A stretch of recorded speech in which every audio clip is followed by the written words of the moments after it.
Hello my dear student. સેવન્થના સંસ્કૃતમાં semester 1 અને સેમેસ્ટર 2ની બુક ચેન્જ છે. સેમેસ્ટર 2ની બુક અલગ છે, ટેક્સ્ટ બુક, એટલે જેમણે પણ સ્કૂલમાંથી ન લીધી હોય એ લઈ લે, અને જેમની પાસે હોય એ પેજ નંબર 1 ઓપન કરે, અને જેમની પાસે નથી એ અત્યારે સ્ક્રીન પર દેખાય છે એ ચેપ્ટર 1, સેમેસ્ટર 2નું ચેપ્ટર 1, પ્રહેલિકા. પ્રહેલિકા એટલે કે જેને આપણે ગુજરાતીમાં ઉખાણા કહેતા હોઈએ છીએ, બરાબર, કે કંઈક એવી આપણને હિન્ટ આપે અને એને સુલઝાવી અને આપણે એના પરથી એનો આન્સર કાઢવાનો હોય છે. તો પહેલો જે છે, વૃક્ષાગ્રવાસી નચ પક્ષીરાજ. વૃક્ષાગ્રવાસી, વાસી એટલે જેના પર આપણે રહેતા હોઈએ, વૃક્ષનો ટોચ પર રહે છે, નચ પક્ષીરાજ, તેમ છતાં પણ પક્ષીઓનો રાજા ગરુડ નથી.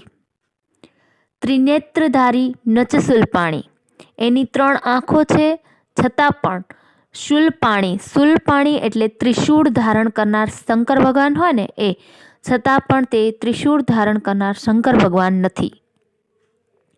ત્વગ વસ્ત્રધારી નચ સિદ્ધયોગી. ત્વગ વસ્ત્રધારી એટલે ચર્મ જેવું હોય ને, ચર્મ એવું એ વસ્ત્ર પહેરે છે છતાં પણ તે એક સિદ્ધ થયેલો યોગી નથી. જલમ ચ બિભ્રન ઘટો ન મેઘમ. જલમ ચ બિભ્રન, બિભ્રન એટલે ભરેલું, પાણીથી ભરેલું છે, તેમ છતાં તે ઘટો એટલે ઘડો, પાણીનું માટલું હોય ને એ માટલું નથી. ન મેઘ, મેઘ એટલે વાદળ, પાણીથી ભરેલું છે છતાં પણ એ વાદળ નથી. બરોબર. એવી કઈ વસ્તુ હોઈ શકે? ઝાડ પર રહે છે, પક્ષી નથી. 3 આંખો છે પણ શંકર ભગવાન નથી. ચર્મ જેવા વસ્ત્રો પહેરે છે પણ યોગી નથી.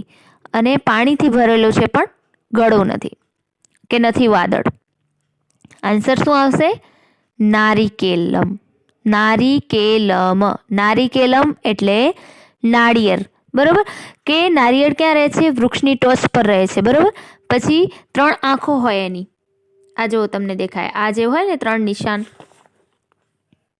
છે, આને શું કહેવાય? 3 આંખો છે. બરોબર.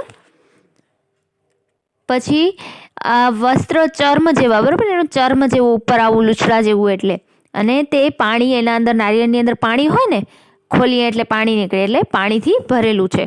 તો પહેલાનું આન્સર શું આવશે? નારિકેલમ કહેવાય સંસ્કૃતની અંદર. નારિકેલ, જો તમારે અહીંયા પણ લખેલું છે નારિકેલ, તમને આન્સર લખતો જવાનો છે. ફર્સ્ટમાં આન્સર આવશે નારિકેલ. સેકન્ડ, નર નારી સમુત્પન્ના. નર નારી સમુત્પન્ના એટલે નર એટલે મેન અને નારી એટલે વુમેન. મેન અને વુમનથી જે બનેલું છે. શાસ્ત્રી દેહવર્જિતા એટલે નર નારીથી જે બનેલી છે એવી સ્ત્રી. સ્ત્રી દેહવર્જિતા, સ્ત્રી દેહવર્જિતા, એવી સ્ત્રી દેહવર્જિતા એટલે શરીર વગરની છે. દેહ એટલે શરીર અને વર્જિતા એટલે વગરની, શરીર વગરની એવી સ્ત્રી છે. અમુખી કુરુતે શબ્દમ. અમુખી કુરુતે શબ્દ, અમુખી એટલે કે મોઢા વગરની છે. કુરુતે એટલે કરે છે. શબ્દમ એટલે એમ છતાં અવાજ કરે છે. મોઢા વગરની છે તેમ છતાં અવાજ કરે છે. જાત માત્ર વિનશ્યતિ. જાત માત્ર શબ્દ છે, જાત માત્રા એટલે જન્મે છે, અને વિનશ્યતિ એટલે તરત મરી જાય છે, નષ્ટ થઈ જાય છે, જન્મની સાથે જ મરી જાય છે. એવું શું હોઈ શકે? વિચારો તો. નર અને નારીથી જન્મેલી છે, બરોબર, શરીર નથી એનું, મોઢું નથી પણ અવાજ કરે છે, અને તરત જ જન્મીને તરત જ મરી જાય છે. તો શું હોઈ શકે? છોટિકા. સેકન્ડમાં આન્સર શું આવશે? જો અહીંયા લખેલું છે છોટિકા. છોટિકા એટલે ચપટી, આપણે હાથથી વગાડીએ ને ચપટી. જો હવે નર નારીથી જન્મેલી છે. નર એટલે જે આપણો અંગૂઠો હોય એને આપણે નર કહીએ ને, અંગૂઠો બોલીએ એટલે નરમાં આવે.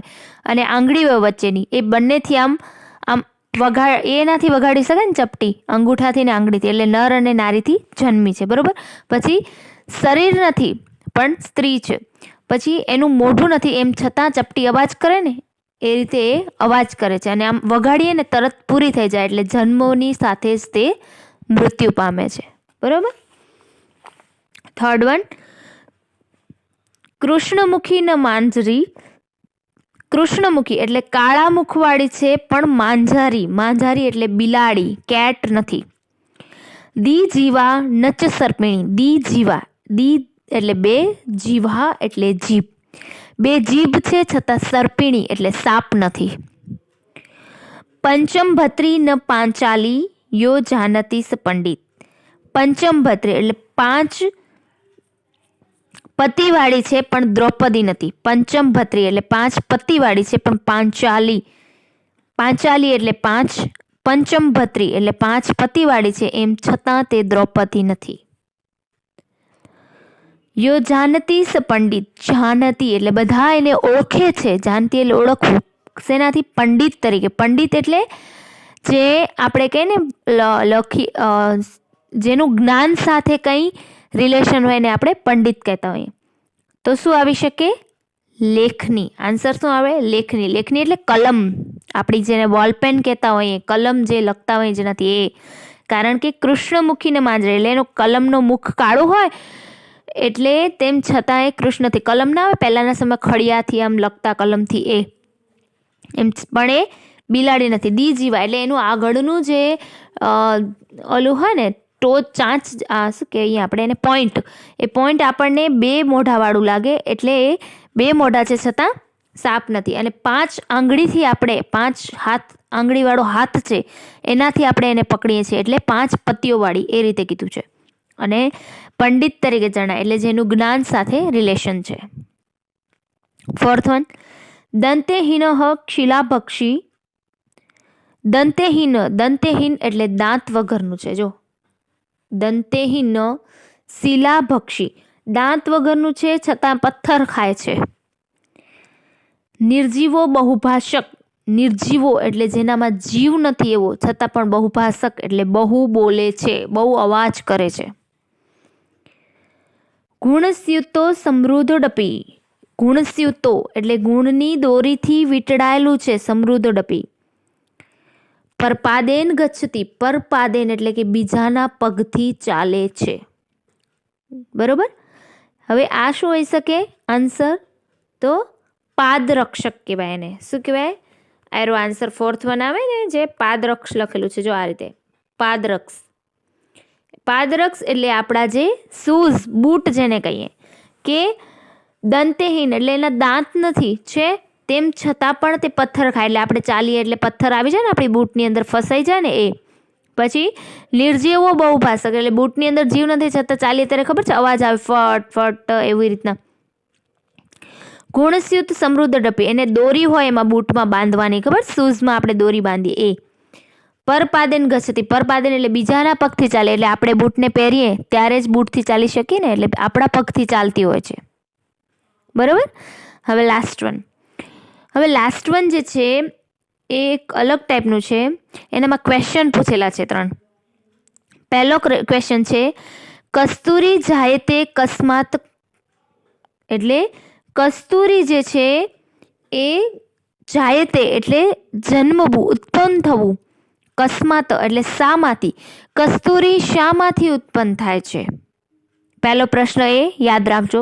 સેકન્ડ ક્વેશ્ચન, હંતી કરિણામ કુલમ, હંતી, હંતી એટલે હાથી, કરિણામ કુલમ, કુલમ એટલે ટોળું, ગ્રુપ જે જૂથ હોય, અને કરિણામ એટલે મારવું, ખતમ કરવું, એટલે હાથીના ટોળાને કોણ ખતમ કરે છે?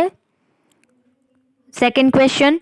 થર્ડ ક્વેશ્ચન, કિમહ કુર્યાંત કાતરો યુદ્ધે, કિમહ કુર્યાંત, કુર્યાંત એટલે કરે છે, કાતરો એટલે કાયર માણસ હોય ને જે એકદમ આમ નબળો હોય, જલ્દીથી એના અંદર હિંમત ના હોય બિલકુલ, એવો માણસ એને કહેવાય કાયર. કે કાયર માણસ યુદ્ધે એટલે યુદ્ધના સમયમાં શું કરે છે? 3 ક્વેશ્ચન છે. પહેલો, કસ્તુરી શેમાંથી ઉત્પન્ન થાય છે? તો શું આવે? કસ્તુરી ક્યાં હોય? આપણે ઘણી વખત સાંભળ્યું છે હરણ હોય ને એની નાભીની અંદર કસ્તુરી હોય છે, એક એવું આવે છે વસ્તુ, એને કસ્તુરી કહેવાય, હરણની નાભીમાં જ મળે. એટલે પહેલાનું આન્સર શું હોય? કસ્તુરી જાયતે કસ્માત એટલે શેમાંથી ઉત્પન્ન થાય છે? તો હરણ. પછી સેકન્ડ હોય કે હાથીના ટોળાને કોણ મારી નાખે છે? તો આપણે ઘણી વખત સાંભળ્યું છે કોણ? સિંહ. અને જે થર્ડ વન છે કે યુદ્ધમાંથી કાયર માણસ શું કરે છે? જેનામાં હિંમત ન હોય એવો માણસ તો ભાગી જાય છે યુદ્ધમાંથી, એટલે પલાયન થઈ જાય છે. હવે આ જે લાસ્ટ જે છે ઉખાણું, એને અંતરાલાપ કહેવાય. બરાબર? અંતરાલાપ એટલે એમાં એવું હોય કે તમને 3 ક્વેશ્ચન પૂછે અને એનો ચોથો જે લાઈન હોય, 4th લાઈન, એના અંદર આ 3 ક્વેશ્ચનના આન્સર આપેલા હોય. જો આનામાં પણ આપેલા છે. મેં તમને પહેલા સવાલ એટલે કરાવ્યો કે તમને બરોબર ખ્યાલ આવે. જો આ રહ્યું, પહેલો આન્સર શું છે? હરણ. હરણને સંસ્કૃતમાં શું કહેવાય? મૃગાત. બરોબર? પહેલા ક્વેશ્ચનનો આન્સર આપેલો છે મૃગાત. સેકન્ડનું, ટોળાને કોણ મારે? તો સિંહ. અને થર્ડ કે કાયર માણસ યુદ્ધમાંથી શું કરે? તો ભાગી જાય, જેને સંસ્કૃતમાં શું કહેવાય? પલાયનમ. બરોબર? આને અંતરાલાપ કહેવાય કે 3 ક્વેશ્ચન પૂછે અને 4th લાઈનમાં 3 આન્સર આપેલા હોય. બરોબર? આ એકદમ ઇઝી હતા ઉખાણા અને તમને એક્સરસાઇઝમાં કંઈ જ નથી. જો અહીંયા જ કરાવી દઉં છું. વૃક્ષાગ્રવાસી ક અસ્તિ, તો પહેલામાં આન્સર શું આવશે? નારિકેલ. વૃક્ષગ્રવાસી એટલે વૃક્ષો ઉપર કોણ રહેતું હતું? તો નારિકેલ. કા સ્ત્રી દેહવર્જિત અસ્તિ, એટલે કઈ સ્ત્રી શરીર વગરની છે? તો છોટિકા. આન્સર ટીક કરતા જજો, આમાં લખેલા છે. હું નહીં મોકલું આની એક્સરસાઇઝ, કારણ કે આમાં અત્યારે જ થઈ જાય એવી છે, કંઈ નથી. સ્ત્રી દેહવર્જિત. થર્ડ વન છે કા કૃષ્ણમુખી અસ્તિ, એટલે કૃષ્ણના મુખ જેવી કાળી કોણ છે? તો લેખની. ક પર પાદેન ગચ્છતિ, તો પારકા પગે કોણ ચાલે છે? તો પાદરક્ષ. બરાબર? પહેલા જ સોલ્વ કરાયું. કસ્તુરી કસ્માત જાય તે, તો ક્યાંથી મળે છે કસ્તુરી? તો મૃગાત. સિંહમાંથી ના મળે, હરણમાંથી. મૃગાત આન્સર. બરાબર? છતાં એક વખત તમને આન્સર ટીક કરાવી દઉં એટલે એવું લાગે જ નહીં.